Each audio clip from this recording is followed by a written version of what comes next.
Fala aí pessoal, beleza? Aqui nessa videoaula nós vamos aprender um pouquinho mais sobre a filosofia do Immanuel Kant. Mais especificamente iremos estudar a teoria do Kant. Lembrando que Kant é um filósofo muito conhecido por sua ética, mas nessa videoaula nós não veremos ainda a ética kantiana. Veremos a parte da epistemologia de Kant ou daquilo que nós chamamos de teoria do conhecimento. Beleza? Então fica ligado aí para não perder nada. Segue a vinheta.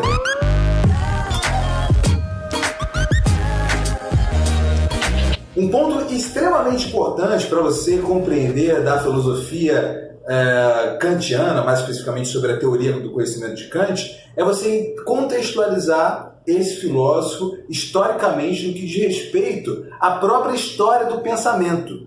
Kant é um filósofo que vai viver os conflitos que existem entre a teoria do conhecimento racionalista e a teoria empirista. Lembrando que nós já tivemos uma aula sobre isso. Se você não está muito ligado ou já esqueceu, eu sugiro que você dê uma olhada ali na nossa playlist para você rever essa aula sobre teoria do conhecimento, sobre os racionalistas e sobre os empiristas, beleza? Pois bem, uma vez que você já foi lá, deu um pause, foi lá, lembrou, voltamos aqui ao nosso raciocínio. Kant, filósofo moderno, vai olhar para essas duas correntes e dizer: essas correntes elas possuem cada uma sua relevância, sua importância. Lembrando também que o Kant, no início da sua jornada acadêmica, da sua jornada filosófica, ele sempre se apresentou como um filósofo racionalista, ou seja, ele acreditava que a razão humana continha determinadas ideias inatas, ideias que já nasceram na própria mente, na própria razão. E aí Kant ele diz na sua obra Crítica da Razão Pura, que o filósofo David Hume o fez despertar do seu sono dogmático. Kant diz que ao ler o empirista Hume, percebeu que os dogmas racionalistas eram dogmas, digamos assim, um tanto quanto distorciam a realidade. Então Kant diz, caramba, o empirismo de Hume é um empirismo que retrata a realidade de forma fiel. Mas é necessário fazer algumas ressalvas. E aí Kant, então, decide fazer uma análise crítica do conhecimento, dando origem àquilo que nós chamamos de criticismo. Ou seja, Kant vai olhar as teses racionalistas, as teses empiristas e fazer uma análise crítica sobre o uso da razão e a relação da razão com os sentidos, que tem ali a sua origem na experiência sensível, né? E aí, o que o Kant vai dizer, então, a partir dessa análise? Na sua obra Crítica da Razão Pura, vou ver aqui desse lado, para você conseguir ler direitinho, que é uma das principais obras de Kant, o Kant vai falar que existem dois tipos de conhecimentos. Os conhecimentos que têm a sua origem na experiência e os conhecimentos que têm a sua origem na razão pura. E aí Kant ele vai conciliar, a partir dessa afirmação, essas duas correntes. Mas nós veremos mais especificamente essas duas partes do conhecimento, ou seja, a parte que vem da experiência e a parte que já está na razão, no próximo quadrinho. Mas, num primeiro momento, saiba que Kant ele afirma que o conhecimento ele tem a participação de ideias que são inatas e ideias que vêm da experiência. E depois, mais adiante, numa outra obra, Kant começa a utilizar essa sua tese para justificar determinados princípios morais que o Kant considera princípios universais. E essa filosofia kantiana, ao falar de filosofia moral, é um assunto que diz respeito à ética filosófica. Então não é algo que nós veremos nesse vídeo hoje, nesse vídeo de agora. E essa parte sobre filosofia moral, Kant escreve nessa pequena obra chamada Fundamentação da Metafísica dos Costumes. Olha só, saiu até do enquadramento aqui para você conseguir ver, né? Fundamentação da Metafísica dos Costumes. Mas aí, no caso, a gente não vai ver essa parte agora. Agora, algumas noções gerais sobre a filosofia kantiana. A primeira delas eu já adiantei. É a resolução que Kant faz nesse entrave entre as teses empiristas e as teses racionalistas. Kant ele concilia essas duas correntes. Ele busca resolver esses entraves. No próximo quadrinho a gente vai ver como ele resolve isso. Fica tranquilo. E além disso, a filosofia kantiana, ela de vez vai proporcionar uma virada no processo de reflexão filosófica, que antigamente os filósofos eles ficavam muito focados, muito interessados em falar sobre a essência dos objetos, sobre a essência do mundo que estava fora da nossa mente. E aí o Kant vai falar o seguinte, cara, isso é um grande equívoco, porque conhecer o objeto, conhecer a essência do objeto é algo impossível. Não tem como você conhecer a essência do mundo que está fora de você. Porque a única coisa que você é capaz de ter acesso são as suas representações sobre o mundo que está fora de você. Por exemplo, eu quando falo do quadro, eu não estou falando do quadro objeto, eu estou falando da ideia que eu tenho de quadro. Então, por exemplo, se eu chegar para você, encontrar você na rua e você me pergunta, Paulo, como é que é o quadro que você grava ali as suas aulas? Eu vou começar a falar do quadro. Bom, o quadro é assim, quadro é assado, o quadro é bacana, o quadro não é, eu falo só as características do quadro, mas o que eu estou descrevendo não é o objeto quadro. O que eu estou descrevendo é a ideia que eu tenho do quadro. O que o Kant quer dizer com isso? O Kant ele quer dizer o seguinte, olha, todo processo de conhecer passa muito longe dos objetos. O processo de construção do conhecimento, ele acontece dentro da razão do sujeito. Então, se o processo de conhecer acontece dentro da razão do sujeito, a preocupação da filosofia deverá ser entender não o objeto e a essência dos objetos, mas entender a estrutura cognitiva do sujeito que conhece o mundo. E aí o Kant, ele inclusive tira o mérito dele, quando ele faz essa virada. O Kant, ele dá o mérito dessa virada a um cientista que aparece no início da Idade Moderna, que é o filósofo e cientista Copérnico, Nicolau Copérnico. Porque o Kant diz o seguinte, olha, o Copérnico foi o primeiro cara a ter esse tipo de sacada. Essa sacada de se preocupar com o olhar do sujeito e menos com o objeto. E aí o Kant ele diz o seguinte, qual foi o lance, qual foi a sacada de Copérnico? Foi o seguinte, olha só essa arte bonita que eu fiz. Nessa primeira parte, você está vendo que o bonequinho que está aqui, ele está observando o movimento dos corpos celestes. Coloquei um corpo celeste aqui que é o Sol. Aqui da Terra, perceba que tem umas montanhas aqui, tem um matinho bonitinho, então o cara está vendo daqui da Terra. Ao olhar o corpo celeste, a impressão que ele tem, a representação que ele tem desse objeto, é uma representação onde esse objeto, que no caso é o Sol, gira em torno da Terra. Então ele está aqui na Terra e percebe que é o Sol que está se movimentando. Mas se esse mesmo sujeito decidir ir para o espaço, né, acordou, quer saber, vou para o espaço. Pegou um foguete e foi lá para o espaço.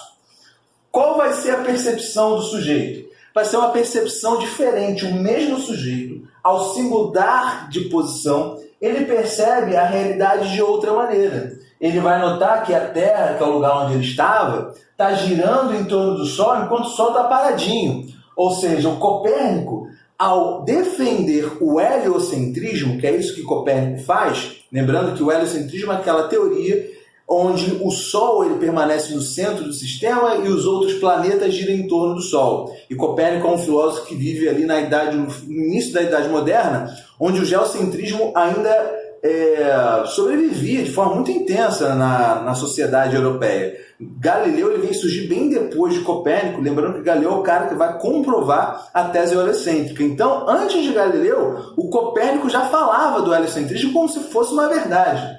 E aí, o Copérnico ele diz que não é nenhum absurdo a gente defender a tese heliocêntrica, mesmo que a gente perceba que o Sol está em movimento da posição que a gente está, porque se o sujeito mudar de posição, a percepção que ele terá da realidade do universo será outra completamente diferente. Então perceba, o que o Kant diz que o Copérnico faz é que ele consegue visualizar que todo o objeto ele passa a ser representado de maneira diferente a depender da posição em que o sujeito se encontra no espaço e no tempo. Então, o Kant ele começa a dizer o seguinte, olha, assim como Copérnico nos trouxe essa intuição, nós devemos pegar essa mesma intuição e aplicar sobre as ciências naturais, sobre a ciência, sobre a filosofia de uma maneira geral, sobre a própria ciência moral. Então, o Kant ele afirma que Copérnico trouxe para nós uma revolução, porque a partir de Copérnico, a ciência, a filosofia começou a perceber que o mais importante não é conhecer o objeto, mas sim o mais importante é entender como funciona a mente do sujeito que conhece o universo, que conhece o objeto, que conhece o mundo. E a esse movimento intelectual, Kant chama de Revolução Copernicana. Quando você se deparar com uma questão, com um texto, onde essa expressão apareça, Revolução Copernicana, saiba que essa revolução foi essa virada epistemológica. Lembrando que epistemologia diz respeito à teoria do conhecimento. Epistemológica. Uma virada que você para de tentar investigar a essência do objeto e passa a investigar como funciona a estrutura cognitiva do sujeito. Beleza? Então essa aqui é a primeira parte da aula de teoria do conhecimento de Kant. Fica ligadinho aí que vai vir um quadro, o outro quadrinho logo em seguida. Olha só. Nós temos aqui para Kant dois tipos de conhecimento. O conhecimento que o Kant chama de a priori e o conhecimento que ele chama de a posteriori. Conhecimento a priori é aquele que vem antes da experiência. Ou seja, são ideias que já estão na nossa mente e essas ideias elas vão organizar os dados que a nossa experiência vai nos oferecer. Conhecimento a posteriori são aqueles que vêm depois da experiência. Por exemplo, a cor, a ideia de cor, a ideia de solidez, a ideia de liquidez, ideia de tudo, tipo, todas as informações que nós ganhamos com a experiência sensível, tipo, esse quadro é branco, foi uma ideia que você adquiriu ali na experiência sensível. Você precisou da experiência para identificar que isso aqui, primeiro, é um quadro, segundo, isso aqui é da cor branca.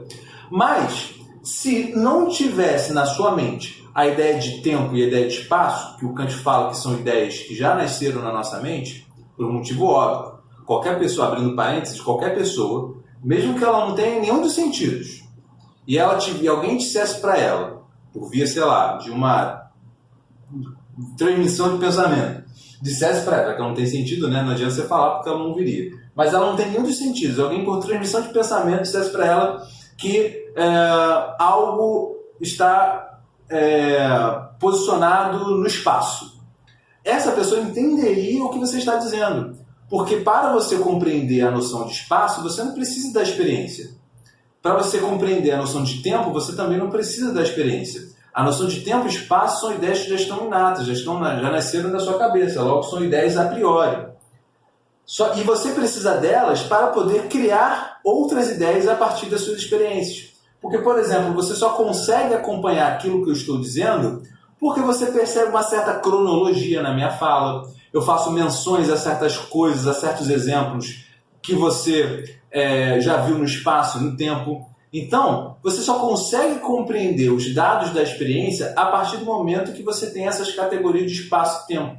Porque, se a gente parar para pensar, os outros animais também possuem experiência. Se você der uma palmadinha na bundinha do seu cachorro, ele vai sentir aquilo que essa palmadinha. E aí, cara, o que acontece? Esse cachorro, mesmo recebendo essa palmadinha, ele não tem a capacidade de organizar essa impressão e criar uma ideia de palmada. Ele não consegue criar essa ideia, porque ele não possui determinadas ideias a priori que só estão na mente humana. E graças a essas ideias a priori que o homem consegue organizar os dados da experiência. Então, olha só, a nossa razão possui ideias que organizam em categorias os dados da experiência. Então, é como se a nossa mente tivesse várias caixinhas e conforme você vai aprendendo as coisas que estão no mundo, várias informações vão sendo encaixadas nessas caixinhas. Então, tipo assim, você vê a cor verde, e essa informação da cor verde vai sendo inserida na caixinha das cores. Aí você vê um objeto sólido, aí essa informação vai sendo encaixada na caixinha da textura, e por aí vai, certo? Então, a nossa mente ela precisa de determinadas ideias a priori que vão organizar o conhecimento que é a posteriori, beleza? Além disso, nós temos os tipos de juízo, que são o juízo analítico e o juízo sintético. O juízo analítico é aquele juízo onde diz que todo predicado, são juízos que já apontam predicados que estão inseridos no próprio sujeito. Como, por exemplo, se eu falo para você, todo solteiro é um não casado, você vai me dizer o seguinte: é óbvio, Paulo. Por que é óbvio? Porque o predicado, ou seja, o atributo, o adjetivo não casado, já faz parte das qualidades do sujeito solteiro. Então, eu falar que todo solteiro ou não casado é uma obviedade, porque a única coisa que eu fiz foi dissecar o conceito de solteiro e afirmar que todo solteiro é não casado. Então, isso é um juízo analítico, porque eu analisei os atributos do sujeito e fiz um juízo sobre isso, todo solteiro ou não casado. E por esse motivo, esse juízo analítico não traz nenhuma informação nova para mim sobre o mundo, porque a única coisa que eu faço é dissecar algo que eu já sei. Então, por exemplo, você vai escutar a música do Sandy Júnior. O que é imortal não morre no final. Então, isso é um juízo analítico. Por quê? Se é imortal, consequentemente não pode morrer no final. Porque aquilo que é imortal, um dos predicados da imortalidade é a não morte. Logo, o que é imortal não morre no final. Uma tautologia, um juízo analítico. É uma obviedade. Então, ali Sandy Júnior já nos dando exemplos sobre o que seria um tipo de juízo analítico. Tá? Além disso, o juízo sintético é o resultado da junção de pelo menos duas ideias. Ou ideia aqui, né? Duas ideias. Então, por exemplo, você tem lá a ideia de quadro na sua cabeça e você tem a ideia de branco. Quando você usa a sua experiência, você é capaz de juntar duas ideias. A ideia de quadro e a ideia de branco. Então, o juízo sintético, quando você junta duas ideias, e a partir dessas ideias que você junta, você cria uma terceira ideia. Então, uma coisa é a ideia de branco, outra coisa é a ideia de quadro, e outra coisa é a ideia de quadro branco. Então, o quadro branco é a junção de duas ideias. O juízo sintético é a síntese de duas ideias, que faz você criar uma terceira ideia. Tá? E aí tem uma questão aqui. As ciências naturais, segundo Kant, ela deve utilizar o conhecimento a posteriori e afirmar juízos sintéticos. É assim que as ciências naturais devem funcionar. Então, um físico, por exemplo, só consegue descobrir e confirmar a validade da lei da inércia a partir do momento que ele observa corpos interagindo uns com os outros e a partir da síntese de duas ideias. Então, por exemplo, aqui tem a ideia de caneta, do objeto 1, e aqui tem a ideia do objeto 2. São duas ideias diferentes porque são objetos diferentes. Então, eu fui lá e apliquei a força do objeto 1 no objeto 2. O objeto 2 se movimentou. Então, eu fiz de novo, objeto 1, objeto 2. Então, olha só, a partir da minha experiência, que no caso são esse conhecimento, né? O conhecimento sobre o objeto 1, o conhecimento sobre o objeto 2 e a interação entre eles, é a origem do conhecimento, é algo a posteriori, e também exigiu uma síntese, porque não bastava eu simplesmente dissecar a ideia de objeto ou a ideia de força para poder chegar a uma conclusão. Eu precisei juntar as duas ideias. Na verdade, eu precisei juntar várias ideias. A ideia de objeto, do objeto 1, a ideia do objeto 2, a ideia de interação do objeto 1 com o objeto 2, a ideia de força. Juntei essas ideias e cheguei à seguinte conclusão. Todo objeto só se movimenta a partir do momento que um outro aplica uma força sobre ele. Ponto.